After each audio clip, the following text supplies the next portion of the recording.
Cool. Welcome to YouTube Budgeting 101. Today we have a guest by the name of Shannon Payton. Shannon, introduce yourself and let us know who you are. Hey, my name is Shannon, and I specialize in educating first-time home buyers so they can successfully be prepared to maintain a mortgage and keep it going. I want to see as many first-time home buyers as I can, and I do that by educating you on your financial literacy so that you can get qualified for a mortgage, because that's the goal. That's truly the goal. I thought that budgeting was a good topic to speak on because we're in a time where mortgages are higher. Mm, In some cases, depending on what part of the country you're in, they're significantly higher than what you pay for rent. And sometimes there's no option for additional income. You can't work overtime. Doesn't make yeah, sense to work a second job because you may not have daycare. Or it may work to get a second job and figuring out, even once I get a second job, what do I do with that money that I'm getting? That doesn't mean get new furniture or buy another car. What can I do with those funds? right. So, Shannon, I'm going to jump right in. Okay. When I am looking to create a budget, what should be the first thing that I should do?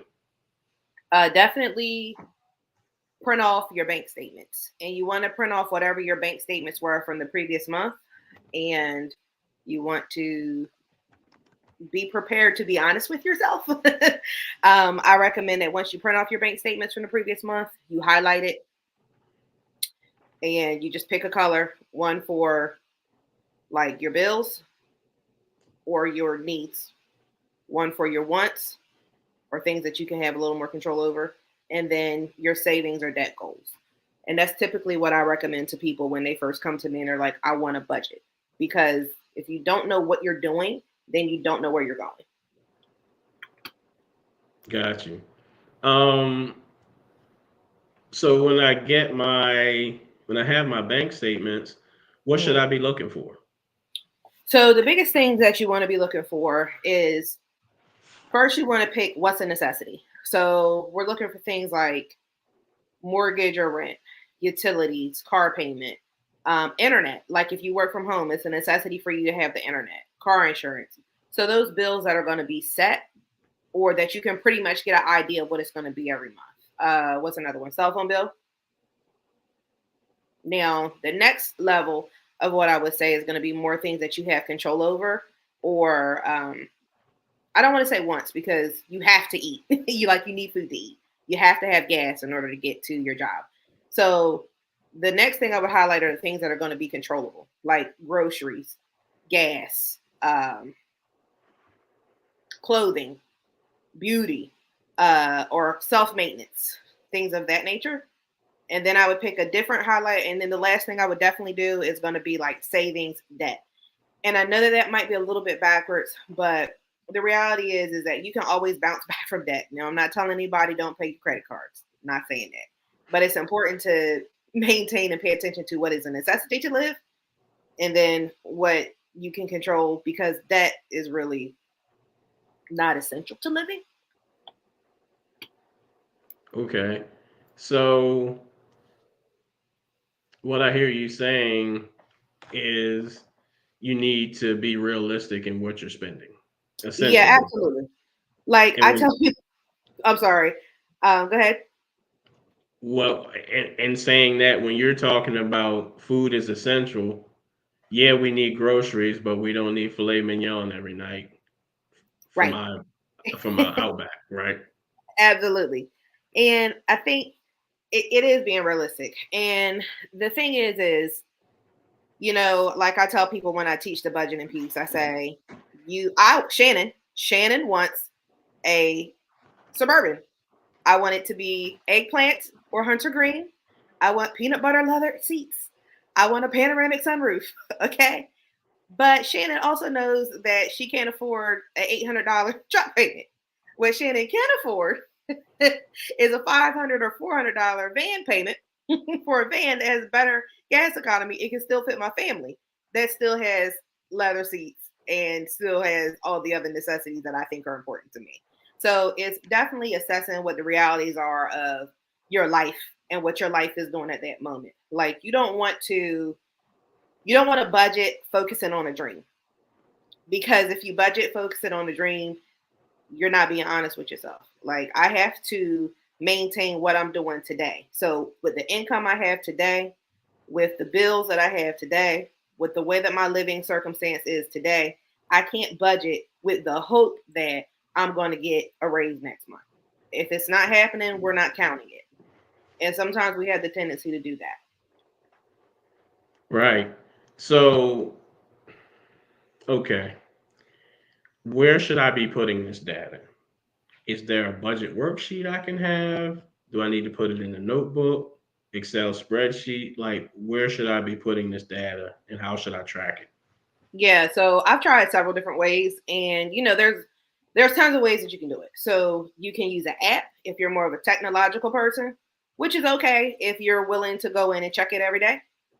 You can do a notebook if you want. Like I've gone to the store and I've just gotten a notebook, but my most favorite, I've also done Excel spreadsheet. I don't like it so much because I'm not the best at going in and to remember to do it.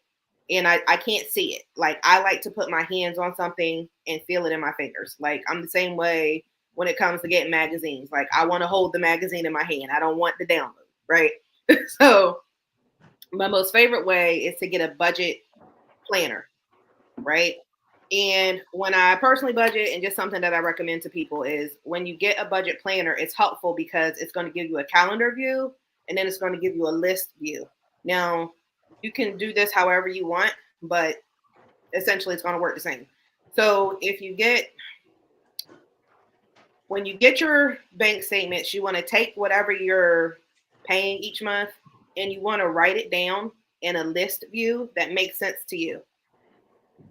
Whether you choose to separate it like I suggested with, your bills and your necessities, and then the things that you can control, and then your debts, or whether you choose to do it just in smallest to largest, or if you choose to, we don't care how you do it, as long as you get the list down, okay? Because I feel like sometimes people overcomplicate budgeting, and it's not that complicated, right? So just make the list of whatever your bills are, notebook, budget planner. That's what I like to do. Once you make that list, you want to make sure that you write down the due date somewhere next to it. And then that's when the calendar view comes in. So with the calendar view, what you do is you put the bill that's due on the date so that you can see it.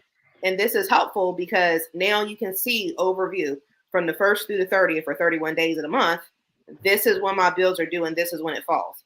Now, the joy of this is when you add in, this is when my pay period is. So you can see what bills are due between which pay period, because so many times, especially when I did property management, I would get people who would say things like, oh, I couldn't pay my rent because I didn't get paid until the 10th. We don't care that you don't get paid until the 10th. Your rent was due on the 1st. So if you're looking at it from a calendar view based off the list that you have, then it makes it a little easier for you to see when the bills have to be due in comparison to your pay date. Does that make sense? Makes a lot of sense. Right. And I'm visual. Okay. So if I can't see it that way, it hasn't worked for me. But when I started doing it that way, it made it very easy for me to do. And if you want things pretty, you can get some stickers and you can zhuzh it up all you want. But as long as you're paying attention to that, then you can focus. And you do that every month or every pay period. Because Right. why budget or pay attention to a budget only once a month when you're paid multiple times in a month? Right. Something that I think people miss, and I tell you from experience, is me, Mhm. right? So my wife and I went through to take a look at our budget. Mhm. And the first thing I initially went to was streaming subscriptions Oh, yes. because you have cable or direct TV, and then you've got every app underneath the sun. And at the end of the day, a lot of times those apps or the shows that you watch overlap on other platforms. So, like for me, I think we got rid of maybe 50 to $70 in streaming services. My heart said 50 to 70 streamings. I was like, my God. No. And so, like, the biggest thing, the most recent one was November. Mm-hmm. Our Disney subscription was increasing Yes. to I don't know how many dollars, and I knew that Disney and Hulu always have a special on Black Friday, and Yes. we bundled it and we saved. And this is no exaggeration. We saved probably about $70 right there. Yeah. Because what happened was Disney has always been in my wife's name. So I'm a new subscriber. Mm-hmm. And we have different emails. So just little things like that save money. And then example, I'm AT&T. So with Mm-hmm. AT&T, you automatically get max if you have AT&T internet, depending on where you stay, what you have. Yep. I know my niece has T-Mobile. Well, with her T-Mobile / Sprint plan, she gets Peacock for free. So just Yes. little things like that. I have the Walmart shopping app. Yep. I pay a yearly subscription, and guess what I get? I get Peacock or Paramount. Peacock and Paramount, and Mm-hmm. I adapt to what I'm watching using Yep. those. Um, my wife has Apple, so we have Apple TV. But what she did was she bundled Apple TV. She has Apple Music, and then Apple Games or whatever that is. She bundled it, and it's less. Like just little things like that. So I think when I did the math, I think us making those changes saved us about $220 some a month. Yes. And that's very fair because we did the same thing. We did Apple One because each one of us were paying for Apple Music. Well, if you have three people in the same house paying for Apple Music, you might as well get the family plan. And then, I think it's important too to acknowledge your mindset in that because sometimes story. Sometimes you get people that come up with ridiculousness. So I can remember one time, some years ago, I had a client and I was like, hey, we're going to go over your budget. I was like, what are you willing to let go of? Are there any things on this list that you think that you can do without? Now, mind you, this was a $700, $800 Verizon cell phone bill. It was a $300 Comcast bill. Okay. He looked at me straight face. He was like, no. I said, sir, can you pack up and move on to your cable box?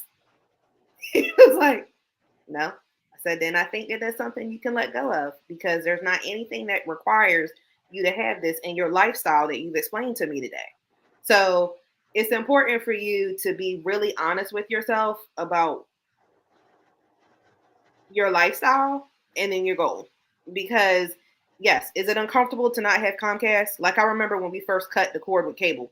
This was years ago, back when Netflix was doing the DVDs for $5.99. You know what I mean? And nobody was checking for Netflix. And it was an adjustment, but it was a necessity. So you're absolutely right. Anything that you can find a bundle is going to be helpful, but it's also let's be honest about where we are. You know what I mean? And is there anything that I can get rid of or anything that I can bundle? And sometimes it's easy. It's even as simple as calling. Like I had to do it with my cell phone. I have Verizon. And I said, look, this bill's too much. We're going to have to figure something out. And they said, okay, let me assess how much data you actually use compared to what your plan has. I said, okay. So it ended up being that I wasn't using half as much of the data as my plan allowed. And I was able to downgrade to a level of service that was comparable to what I was doing. So I think it's good to evaluate what you're doing. Things like car insurance. If you know that you've improved your credit over time since you first got your car insurance quote, get another quote with your car insurance company. Compare quotes like 2 months before.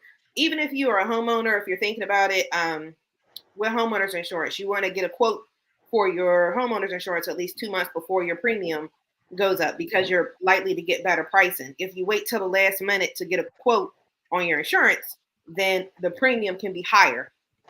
I don't know why that is because I don't work in insurance, but that was something that one of my friends shared with me who does work in insurance, and it did make a difference. So, it's knowing the times of the years to do things. Like if I'm going to shop for kids, Now is the time to buy winter coats because it's almost the end of the season.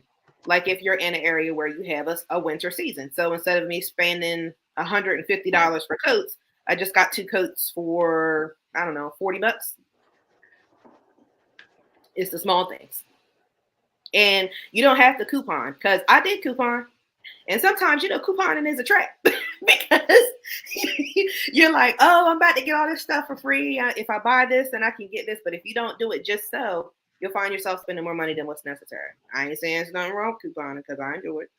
But, you just have to be mindful. You do. What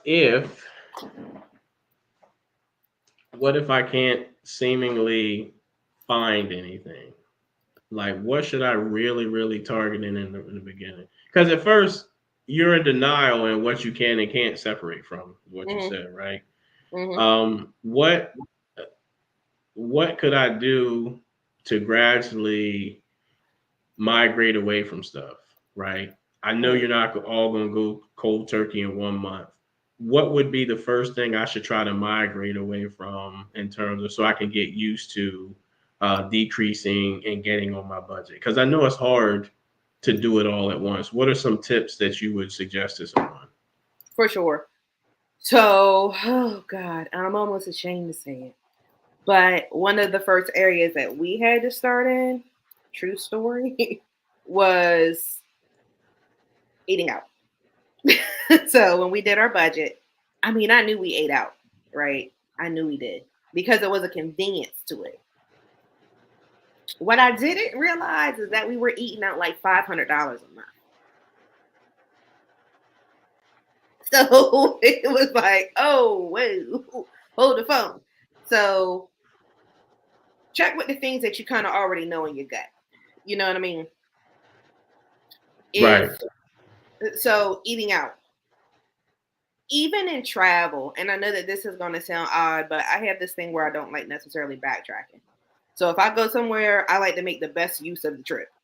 You know what I mean? So I live in a rural area. I'm not going to commute, an hour away just to shop for fun if I know that I have to be mindful of how much gas I use because I have to go to work. Okay. Things like that. Like we're quicker to hop in the car and have to fill it up a bunch, but we won't pay $5 for shipping. You know what I mean? Just to save some money. Another thing, sometimes you can find money if you do delivery services. So I love Aldi. Aldi has a special place in my heart. But Aldi also charges you an extra 10 or 20 cents if you utilize Instacart. No. Because it can add up. You understand what I mean? Meal prep. If you know that you have a problem with eating out, the first thing that we did is we started meal prepping, and meaning or meal planning. So we started to grocery shop according to what we like to eat. So I sat down our children, and mind you, our children are 16, 12, and 9. And I said, hey, give me 3 meals that you want to eat. You give me 3 meals you want to eat, and you give me 3. And on my budget planner, I wrote down the meals and I arranged them so they made sense. So if somebody wanted, chicken, I would make chicken. And then I would throw in maybe something like chicken noodle soup with sandwiches because I can still use the chicken for that. And I would kind of give purpose to the meals in a different kind of way. And believe it or not, that saved me a lot because I hate it as a parent where you buy stuff and then your kids, they waste it. Like that was like the biggest pet peeve in the world to me. So doing that helped us a lot because we were able to save and it made sense for our budget. So we went from spending $500 a month eating out to like, I don't know, 100. And we agreed, hey, we'll just get pizza on Friday night. Right. I think that's one of the largest bills for everyone is eating out and food. Same thing here. We have even condensed it to where we eat out on Friday nights. If it's not Friday night, it's Saturday, and we're going to grab something that can take us into lunch on the next day, right? Mhm. So we make sure when we do spend or go out, it's something that's going to feed us and take us into the next day. And I physically go out to the store and get it. I've never used DoorDash or Uber Eats because I hear, and I've never done it, is that your bill is almost double. And I could be wrong, but No, it's you're a not lot wrong. of extra money. Yeah, you're right. You're 100% right. I'm a DoorDash person. It gets me every time. And I look at it and I'm like, you know what? If I just go there, I won't spend this much. But we let little things get in the way. So, for instance, this is a true story. So, in our state, now they require, and I don't think people think of budgeting like this, but these are things that you do have to think about because it's about what your real life is doing. So, we have to go through inspection. Well, now in the state that we live in, inspection requires them to hook you up to a diagnostic machine, which means that you're not going to pass inspection as easily as you used to be able to. So now, if anything comes up, it has to be clear. Cool. But now what this meant is that I'm not just going to be able to get a regular tag. I now have to pay $20 each time I go. Well, if I let it lapse a day, then I can't drive around with it, and my work schedule doesn't necessarily make it easy for me to do. So now, if I want lunch or if I have to go grocery shopping, I have to use Walmart drop off or delivery. Then I'm paying the delivery charge on top of that. Or I have to use DoorDash if I feel like that I want to eat lunch because, yeah, there's nothing in there to eat. There's nothing in there to eat. So it's the little things that we do, right? It's the comforts. So us being comfortable is oftentimes what messes with our budget. So we have to make sure that we're planning for the things that are going to come up. Like it's not a surprise that we had to get our car inspected. It's not a surprise that tires go bad on cars. It's not a surprise that you have to pay for maintenance on these vehicles and things. But we don't often think of those larger amounts that are going to come up because when we're looking at our budget, we're just focusing on the day.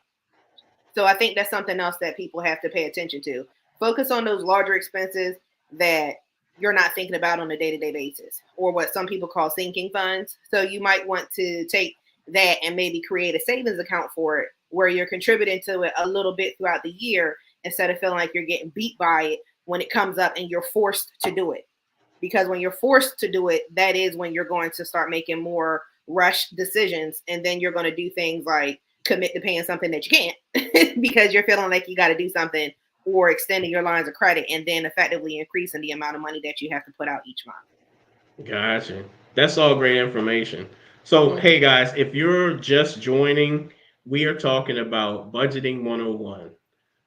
You're saying, hey, Kevin, why are you talking about budgeting? Because we're trying to figure out how to do two things: to pay down debt. So, getting on a budget and using that extra money that you find to pay down on some of your debt so you can become a homeowner. And let's say you don't have a lot of debt, but you need to get control of your budget because your housing payment is going to be higher, or you need to be able to save for different expenses, or the biggest thing is you need money for down payment and closing costs. Getting yourself on a budget will help you to be able to save more money using the funds that you already get. You're just using it on something else, and we mindlessly spend money thinking, oh, it's $10 here, it's $5 there. You do it 10 times through a month, and it's $10, that's $100. And that's $100 that could have paid down on that credit card, or you could Mm-hmm. put $100 towards your saving for your down payment or closing costs. So we're just utilizing the resources that we have. I know many people who have used Shannon, and I know I've used the tips that she's provided in some of her lives online, and then I've also seen her and her family cut the budget and make changes. So like she's an expert at budgeting. When I met her, she was helping people with budgeting and other things. So, if you have questions pertaining to what you can do for your budget or how to get started, you can drop the question below. No question is a stupid question. If you have a personal question that you don't want to drop and it's about housing, you can reach out to me. My contact link could be below. If you have a question about budgeting and you want Shannon to answer it, her contact information will be below. But definitely utilize this opportunity to take notes on how you can save money for a home or even decrease your budget, whether you're in a home now or trying to get to home ownership using the same funds that you have. Yeah, and also too, like when you said $10, because people think, oh, it has to be like the $1,000 in order for it to be in fact effective for whatever the goal is. I mean, if you pay an extra $10 towards your car payment, you can shave off a year. So $10 can go far if you apply it the right way. You know what I mean? So I feel like a lot of budgeting is mindset too, because so it's like when you're going through money issues, like you feel it deeply, right? You can't go anywhere. You look bad because you don't have as much in your budget to be able to like do the beautification. You know what I mean? Um, like your things are going to show it. So I think it's important, and this is something that I just kind of realized, to put it this way. It's the ability to get something, and then it's the ability to maintain it. So having a budget is the difference between not only getting it, but maintaining it. You know what I mean? It's not just buying the car, it's being able to maintain putting the tires on it. It's being able to maintain the oil change. It's being able to maintain, the transmission if it goes up, because that's normal wear and tear for a car. It's not normal to want to just trade the car in because it has issues that you don't want to pay for. That makes sense. And we're not honest about like that's normal. If you buy a home or whatever, even when you get to that point, like, hey, you're going to need to fix the side. And if you find that it's lifted up, because if you don't, then you might get mice. And then if you get mice, then you're going to have to pay the people to come, the Terminex or whatever, whoever you have to call, pest control. You have to call pest control. And then you're having more fees that you're going to have to do on top of it. So you want to make sure you take up care of it before you get there. I started budgeting a while back and even start the 100 envelope challenge, but due to unexpected expenses of the emergency, I had fallen behind. What guidance can you give? So I would say it's tax time. So you want to make sure that you save $1,000 or at least whatever your car deductible or insurance deductible is, because that's the only thing that should be coming up. That's a surprise. Surprise, surprise. All these things are not surprises, right? So, and I say your car deductible because if you get in an accident, you're going to want to pay for it. But if you have the 1,000, which is part of, Dave Ramsey says that, and I'm not taking anything from him. There's some things that are just not realistic to people. On a regular day, some people can't save $1,000, which is why I say at least save your deductible for your car, right? Not only that, the higher your car deductible is for your insurance, the lower your insurance rate is going to be. So if you at least save that, then you add that buffer so you can have something to not only help you on a month-to-month basis, but overall. Another thing to do too is if you get like a larger tax return, pay for things that you can get a discount on by paying in bulk, i.e. car insurance. If you feel like you have to have Netflix, get a Netflix gift card and put enough on it to cover a whole year of expense until the next tax year. If you have a cell phone bill and if you're with Straight Talk used to do gift cards. You could actually pay $495 and that covered the unlimited fee for Straight Talk. Well, now Verizon owns Straight Talk, so they open up a company called Visible. Now Visible is $25 a month. You might sometimes have to move things around, not necessarily change your phone number, but just adjust your bills and the things that you do to make it a little easier. I don't know if that helps. That does help. One thing we did, and we stayed with Page Plus from 2000, man, like maybe 2011 to 2022. We stayed for them for a long time. And what it was is we had Verizon. Page Plus uses Verizon towers. Exactly. So I had the same service. I think it was me, my wife, and my grandma. I had phones on that line. And we cut We cut my grandma and got her. They called the Obama phone. Yeah. And then it was just me and my wife, and we went from like a $300 cell phone bill to 112 a month, and that was a huge savings. The only reason why we got rid of Page Plus is because we travel outside the country and they don't Mm. have international plans everywhere. So that's the only reason why we switched. I always had service. I never had a problem with it. I had it on auto pay, so it came out like clockwork, so it wasn't cut off, or I didn't have to remember to get a card or go to the store. Mm-hmm. Um, but just little things like that. I know at one point, Straight Talk was on AT&T towers, so you had the Yeah. same service as a person with AT&T. Mm-hmm. Um, so like little things like that matter. And then somebody said, "Well, what about the phone?" Well, I would just buy a phone offline that was unlocked, and then I just pay it. And when I did the math of buying the phone that was unlocked and still my year payment, it was still less than getting a new phone from that company. So it's funny you say that because I remember back again when this whole thing started, people were not trying to hear nothing about Street Talk. I don't know if you remember that. And Right. I looked at somebody, I said, "You act like you're going to answer the phone and say, 'Hi, this is Straight Talk. How can I help you?'" No. How do they know? You know what I mean? Like, these people do not know. Not only that, I can guarantee you that there's some sort of budgeting thing that they have an issue with too, that you might very well be able to help them with, but they just feel some type of shame about it. And you shouldn't. Like I tell people all the time, we're not here to judge you. We're just looking at the numbers and just telling you what the numbers say. It's not personal. Not It's personal at all. never personal. Yeah, we even you just budgeting is key. So let's say you make a decent amount of money, right? And you're used to spending and spending, and you're not having a problem, but all of a sudden you want to buy a house and you're used to paying 1,500 for a mortgage, but now all of a sudden your mortgage is $2,000. You got to cut $500 of spending somewhere unless you're a good saver.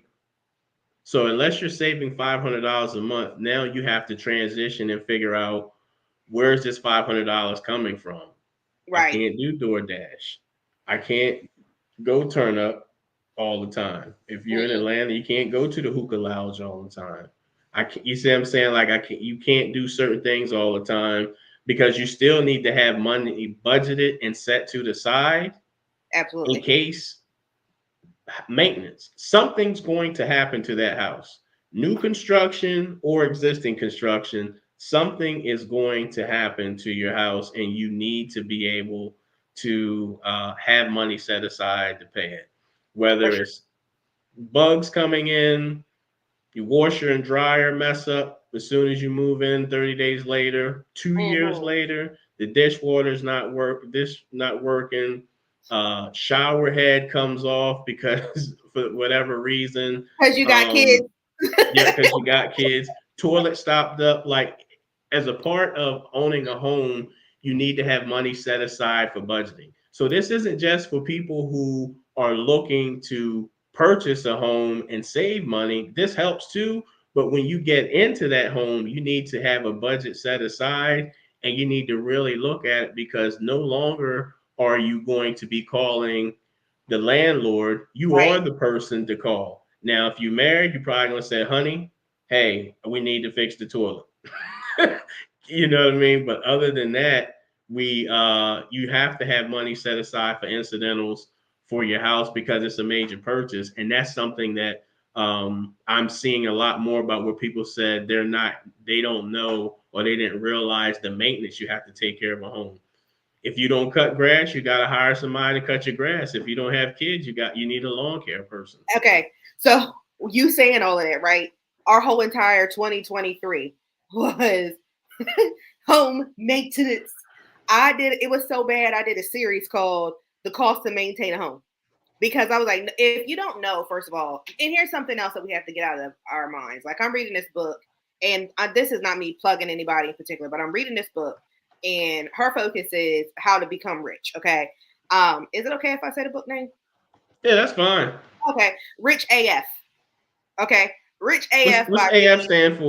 Sorry. You know, I can't even make it Holy Ghost, right? I can't make that, I'm They thinking. know. They know what it is. So, and she said, rich people talk about money. They talk about budgeting. You know what I mean? And I look at people and I'm like, you don't know what you don't know. So if your friends are not talking about how much it is to replace a door, you don't know. If they're not telling you how much it is to replace a roof, how do you know? So this year, and I lied to you not, we had insulation redone because we found out, upstairs it was really cold. We have an older home.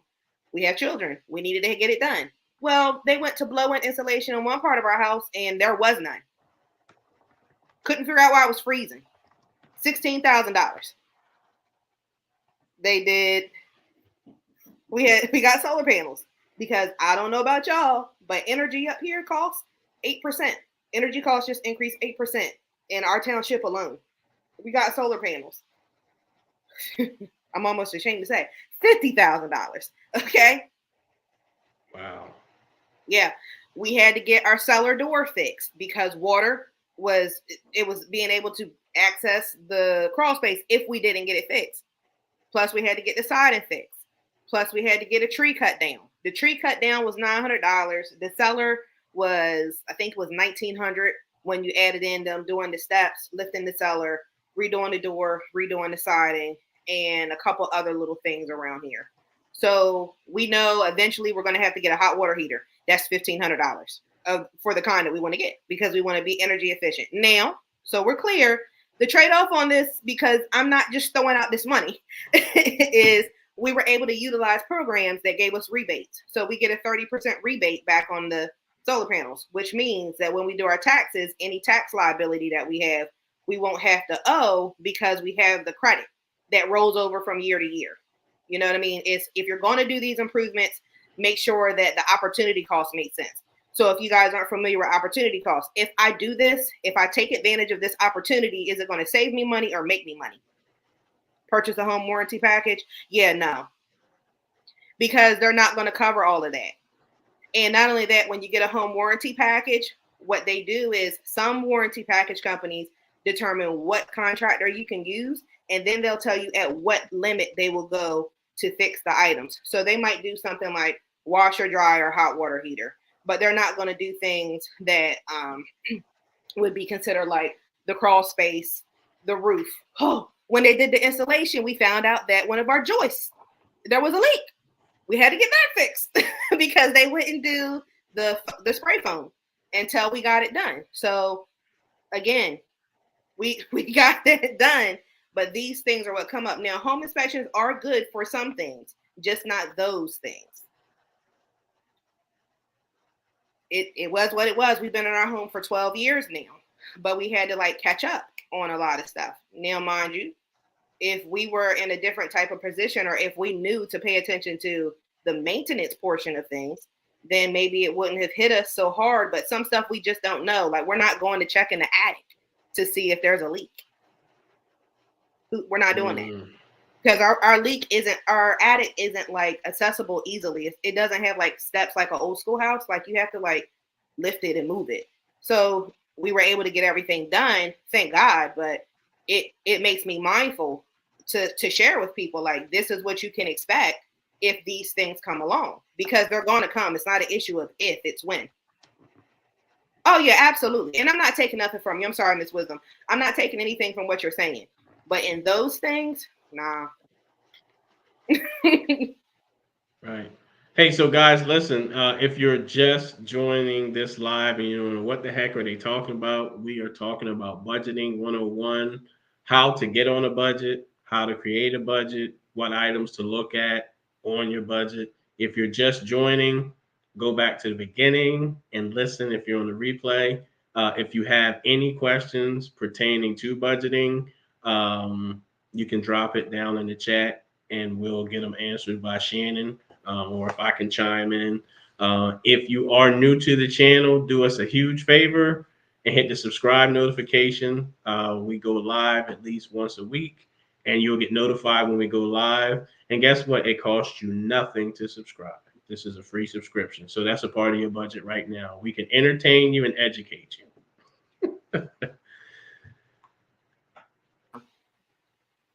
Yeah, and it's funny because again, these are just things that we just don't think about. And I hate to be this guy, but I'm gonna go there. You know, in the Black community, I can't speak for any other, at least my community. You know, we grew up, you don't talk about money. You don't talk about what you spend. You don't talk about income. You don't talk about it. It's like you don't talk about Bruno. No, we need to talk about it because I just don't know. And how do you know? Like one of my things this year is you just don't know what you don't know. Now, there's just so many things. And then you have to consider too inflation. So real quick, I know earlier we were talking about groceries, right? Right. So there was this chart that was floating around, and it said for a family of 4, if you're being thrifty, then you only spend $969 for groceries. And that's 2 kids like under 11. So I was sitting one day like, whoo, in a way, because I was like, man, we just spent $300 for groceries. Make it make sense. And then I saw that and I said, man, according to this, we should probably be spending more like $1,500 to $1,600 for groceries just for a family of 5. So you have to be realistic too, because some things you just can't cut. Even store brand things are going to be expensive. So for what you can control, cut that. But for what you can't control, just be more realistic. Right. And there's only 2 ways really, and this is just the truth. There's only 2 ways to cut, overspend, or not making enough. You either make more money or cut, or you do both. So if you're in a position to where you're like, hey, I budgeted as much as I could budget it and I can't do it, then maybe look for an alternative source of income, or maybe you're good at something, you create a side hustle. We have cell phones in our hands, and this is money for a lot of people. You know what I mean? So you can always find ways to increase your income if you can't find more ways to cut. Gotcha. Hey, Shannon. So, in terms of cutting, Mm-hmm. right? We talked about it. Um, what if, like, what are some things that we can initially just cut out in terms of groceries? Like, that's like for real. Eggs tripled or doubled in the Yeah, last year and a half, 2 years. yeah. It like I've got a 9 and 13-year-old. Never stop eating. Never. Never stop eating. You've got 3. I So know. 3 boys. Um, what can we do to even figure out how to cut the food spending? Meaning, you mentioned what I'm leading back to is when you said meal prep. How Yeah. much time or how should we meal prep? Because that makes a huge difference. How should we meal prep? Yeah. So for me, again, I found it counterproductive to spend money on food that they didn't want to eat. You know how you would buy stuff, you'd be like, oh, they might like this, and they hate it. But they hated it. So I know recently I cut buying bread.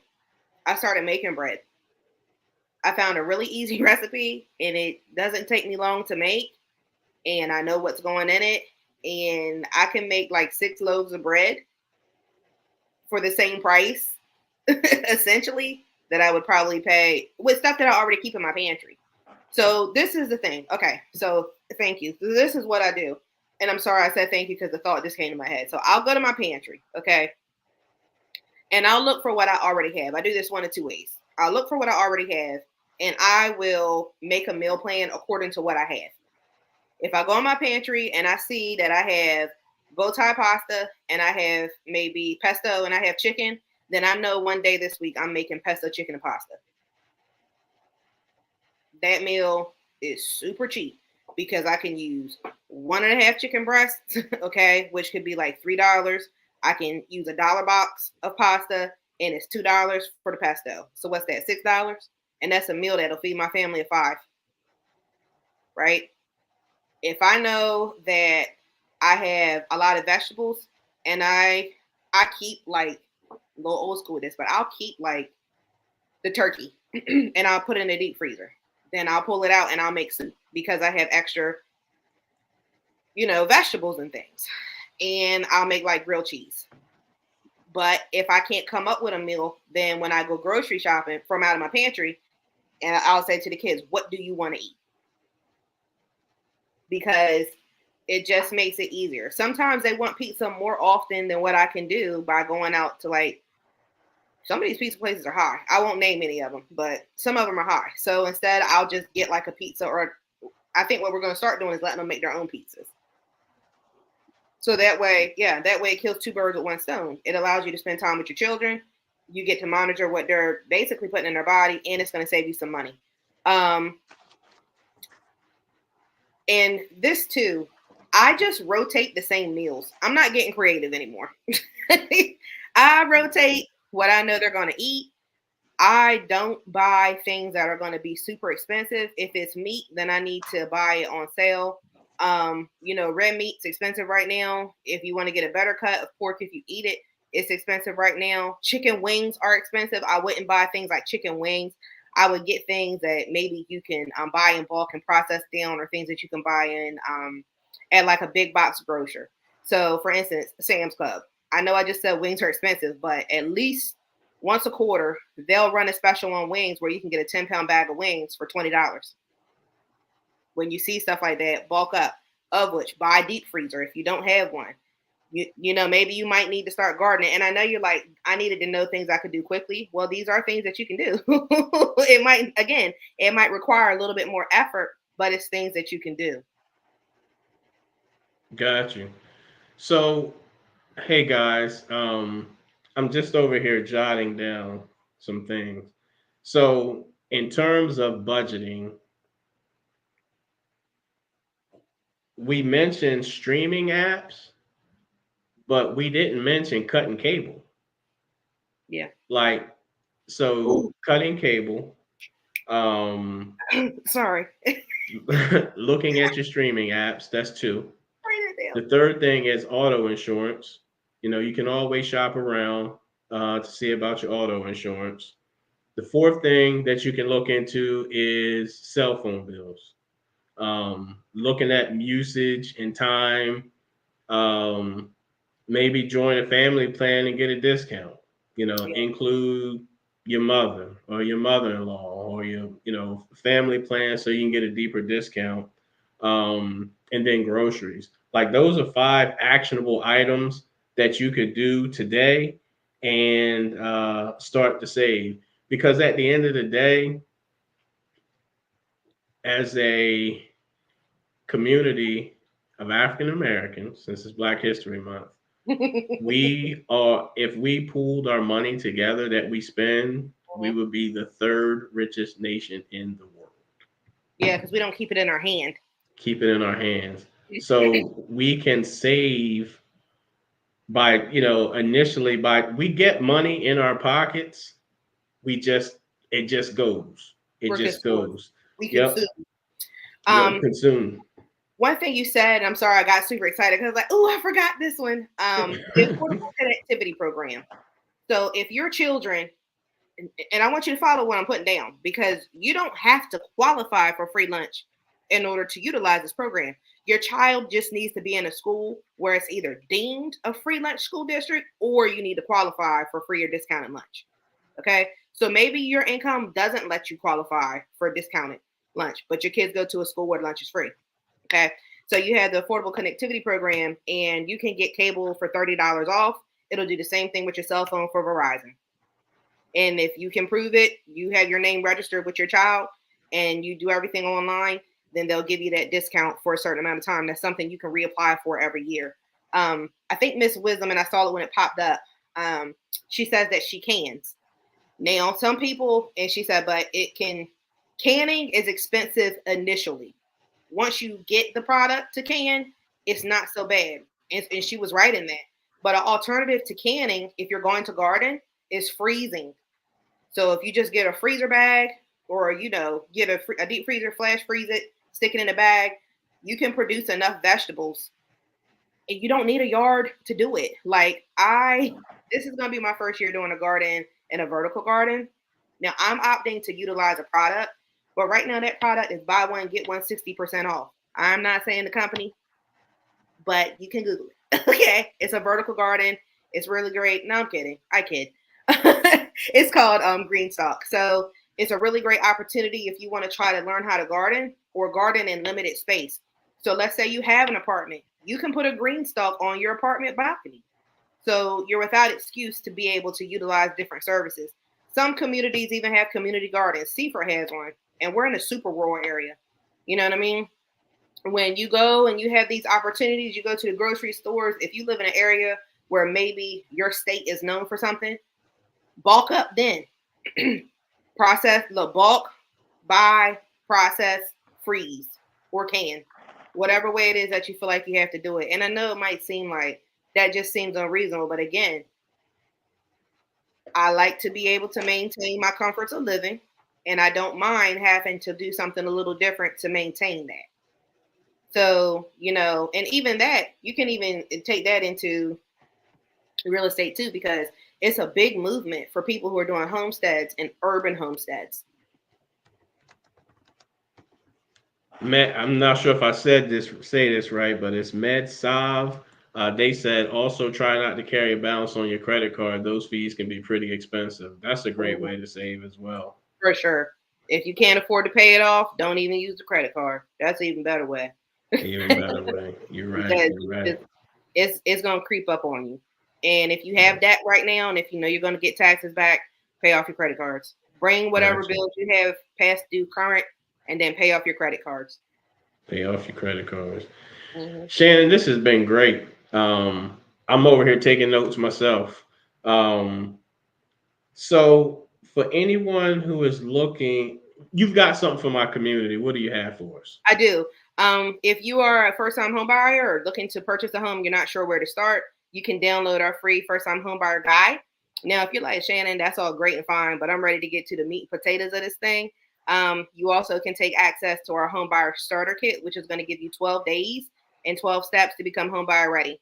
So we go into processing or deep dive in saving for a home, budgeting for a home, correcting your credit for a home, selecting your dream team for home ownership. um, and one thing for me that I love to tell people is it's great that you can qualify for a house, but can you keep it? So we make sure that we run you through tests and ways to make sure that you can not only qualify for the home, but keep it. So you can plan for those costs of home ownership, because that's important. It's not just being able to get into it, but it's knowing that you can, and then being able to again maintain it when you do get it. So that's an option for you as well. And I'm going to give you guys a special opportunity to download that as well. Hey guys, to piggyback her, if you're listening and you would love to be a part of my Facebook community, the link will be below to join my Facebook community. I also will have a link below for you to get a list of down payment assistance in like 37 different states, different programs that you may not be aware of. If you do that and you get that list, it will be emailed to you. By doing that, you will join my free newsletter. We mail out the newsletter twice a week. We do Monday and Friday. We talk about the topic that we spoke about the day before in case you missed the live, and then we give you helpful tips along the way. Hey guys, this has been great. Shannon, I appreciate you joining the live. And if you have any questions and you're listening to the replay, drop them in the comment section of the chat. I'm Kevin Jefferson, the People's Lender. To Shannon Payton, have a great night. Bye.